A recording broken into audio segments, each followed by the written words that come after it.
পালাবো না বলছে সে সবার আগে পালাইছিল। দেশের সব রাজনৈতিক নেতা চোর। সেদিন গুলিস্তানে গেলাম, চার দোকানে বসে চা খাইতেছি, মানে রাজনৈতিক নেতাদের উপর এত বিতৃষ্ণা এসে গেছে, আমি খুব মানে আবেগের ঠেলে বলেই ফেলছি এই দেশের সব রাজনৈতিক নেতা চোর। পাশ থেকে আপনার সাহস তো কম না, কই যা কামড় দিয়ে উঠলো। গুলিস্তানে কিন্তু একটা বড় রাজনৈতিক দলের একটা কার্যালয় আছে, ঠিক কিনা? আমি আবার ব্যালেন্স করার জন্য সাহস নিয়ে বললাম যে ভাই আমি রাজনৈতিক নেতাদেরকে চোর বললাম, আপনার গায়ে লাগলো কেন? আপনি কি রাজনৈতিক নেতা? ও না, আমি চোর।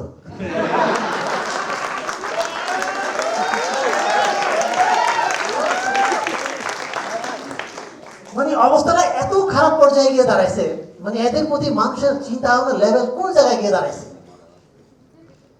মানে ডাক্তাররা সার্জারি করে না, অপারেশন করে। তো এই ডাক্তারি জগতের মধ্যে সবচেয়ে জটিল সার্জারি কোনটা? এই রাজনৈতিক নেতাদের তাদের চেয়ার থেকে আলাদা করা। মানে একবার ক্ষমতায় বসলে কেউ আর ক্ষমতা ছাড়তে চায় না। এই দেশের সব চলে কিন্তু উল্টা। তো বললে তো হবে না, প্রমাণ করে দেখাইতে হবে, ঠিক কিনা? তরমুজের ভিতরের রং কি? একজন কইছে হলুদ, এটা কোন কাজ? আবার জোরে, তরমুজের ভিতরের রং কি? বাইরের রং কি? তারপরে কি তরমুজ আমাদের জাতীয় ফল? আমাদের জাতীয় ফল কি? কারণ কাঁঠাল খেতে তেল লাগে, আর এই দেশে তেল ছাড়া কিছুই হয় না। এখন একটা সময় আসছে আমরা কিন্তু স্বাধীনভাবে কথা বলতে পারতেছি। এই শিল্পকলায় আমরা আসতেও পারি না।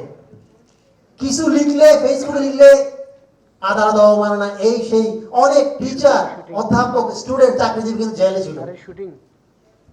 যেটা আমার মনে ভুল মনে হয় এটা তো বলবোই। চিন্তা করেন, এটা আমরা কখনো চিন্তা করি নাই, কিন্তু আমার মনে হয় এটা সবার জানা দরকার।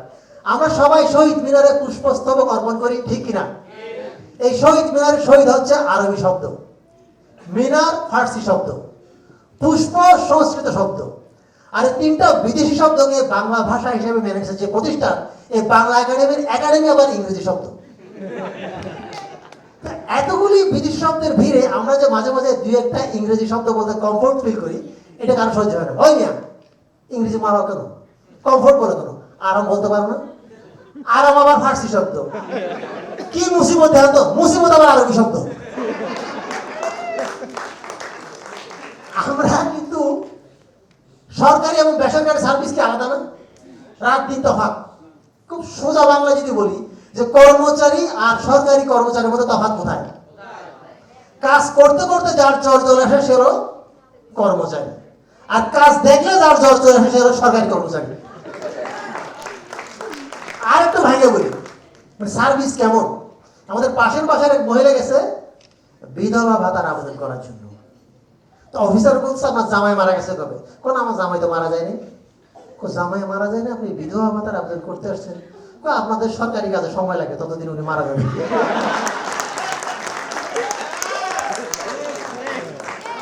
এইবার আবার কথায় আসি 5ই আগস্ট নিয়ে।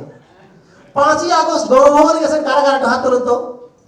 মাশাআল্লাহ, গণভবনে গেছেন আর জিনিসপত্র নিয়ে আসছেন কারা কারা, হাত তুলুন তো। ও কেউ ফেরত দেয় নাই। অনেকে এমন এমন জিনিস আছে ফেরত দেওয়ার মতো অবস্থাও ছিল না।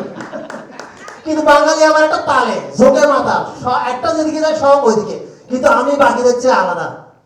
সবাই গেছে গণভবনের দিকে, আমি কই গেছি জানেন? একটা বাজারের ব্যাগ নিয়ে বাংলাদেশ ব্যাংকের দিকে। আমার বাসা বাংলাদেশ ব্যাংকের কাছে, কিন্তু গিয়ে দিই ভয়াবহ অবস্থা, আর্মি ট্যাঙ্ক নিয়ে দাঁড়ায় আছে। যাওয়া গেল না, মন খারাপ। তাও কিন্তু আশায় আশা ছিলাম, 5 দিন পর দেখি কি মফসিলের ট্যাঙ্ক নাই, এই খুশি। সকাল সকাল বাংলাদেশ ব্যাংকের ভিতরে ঢুকে আবার দৌড় দিয়ে বাইরে গেছি, কারণ ট্যাঙ্ক যেগুলি ছিল না এগুলি সব বাংলাদেশ ব্যাংকের ভিতরে ঢুকে রাখছে। গণভবন থেকে তো অনেকে অনেক কিছু আনছে। আমি মসজিদ থেকে ওই দিন হাইটা হাইটা রওনা দিচ্ছি, কারণ বাজার গিয়ে দেখি কি এক লোক 56 ইঞ্চি টিভি কাঁধে নিয়ে আসতেছে। আচ্ছা ভাই, এটা কি গণভবন থেকে? কয় না, এটা এটিএম বাংলা থেকে। এইবার আমাদের যে আপাকে নিয়ে যে একটা কথা বলি, গত বছর একটা কাহিনী। আমি যেহেতু মসজিদ থাকি, এক পাগল চিল্লায় বলছে আমাদের প্রধানমন্ত্রী একটা কিসের বাচ্চা। আমি কিন্তু গালি দিই নাই, মানে ওইটাই বলছে আর কি, আপনি যেটা বলছেন এটা। পুলিশ তো সাঁতার দেয়, তোর তো সাহস কম না, তুই আমাদের প্রাইম মিনিস্টারকে এই বাচ্চা বলে গালি দিস। তা পাগলের তো বুঝে পুলিশের মায়ের কি জিনিস, না না আমি তো পাকিস্তানের প্রধানমন্ত্রীর কথা বলছি। তো পুলিশ বলছে আমার বেকুব পয়সা আমরা জানি না কাদের প্রাইম মিনিস্টার শুয়োরের বাচ্চা। এইটা গেল এক পাগল। এইবার হলো আরেক পাগল, সে এবার মিটিং এর মধ্যে বলছে আমাদের প্রাইম মিনিস্টার একটা ছাগল। পুলিশ কি আর ছাড়ে? ওই আমলে কথা বলে কেউ পার পাবে? ধরে নিয়ে গেছে, আদালতে মামলা হইলো, তার বিচার হইলো, সাজা দিল 10 বছর 2 মাস। এবারে আসামি বিচারকটা বলছে প্রধানমন্ত্রীকে ছাগল বলার জন্য আমার এই 10 বছর 2 মাস কারাদণ্ড? কয় না, ছাগল বলার জন্য কারাদণ্ড হলো 2 মাস, আর বাকি 10 বছর রাষ্ট্রীয় গোপন তথ্য ফাঁস করার জন্য। বাতাবি লেবুর বাম্পার ফলন কোথায়? বিটিভি। এই বিটিভিতে একটা শোক সংবাদ, কিরকম সংবাদ পার্টিকে পড়ছে এইভাবে, আমাদের প্রাণপ্রিয় প্রধানমন্ত্রীকে কতিপয় সন্ত্রাসী অপহরণ করে নিয়ে গেছে, তারা মুক্তিপণ হিসেবে 100 টাকা দাবি করতেছে, না দিলে পেট্রোল দিয়ে পোড়ায় মারবে। আপনাদের কাছে আমার আকুল আবেদন, যে যেমনে পারেন সহযোগিতার হাত বাড়ায় দেন, সাথে সাথে প্রথম ফোন, আমি 2 লিটার পেট্রোল দান করতে চাই। গত 17 বছরে সরকারি দল আর বিরোধী দলের মধ্যে কোনো তফাৎ ছিল? বুঝার কোনো উপায় নেই যে কোনটা সরকারি দল আর কোনটা বিরোধী দল। এবার প্রধানমন্ত্রী আর বিরোধী দলের নেতা একসাথে ঘুরতে বাইরে গেছে, ঘুরতে ঘুরতে তারা প্রথমে গেল কারাগারে। তো জেলারকে বলতেছে তোমার কি কি সমস্যা আছে? কোনো সমস্যা নেই, এর কিচ্ছু লাগবে না। তারপরেও বলো কি লাগবে, দিতে যদি চান তাহলে 5 লাখ টাকা দিয়ে।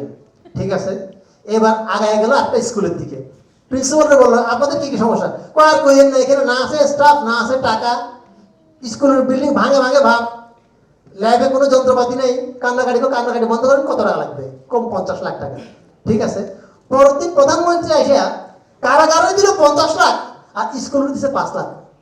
প্রধানমন্ত্রী তো খেপে গেছে, কি ব্যাপার, আপনি তো উল্টা করে দিলেন। আরে দেখুক, এইগুলি যদি তোমার থাকতো তুমি থাকতা প্রধানমন্ত্রীর আসনে।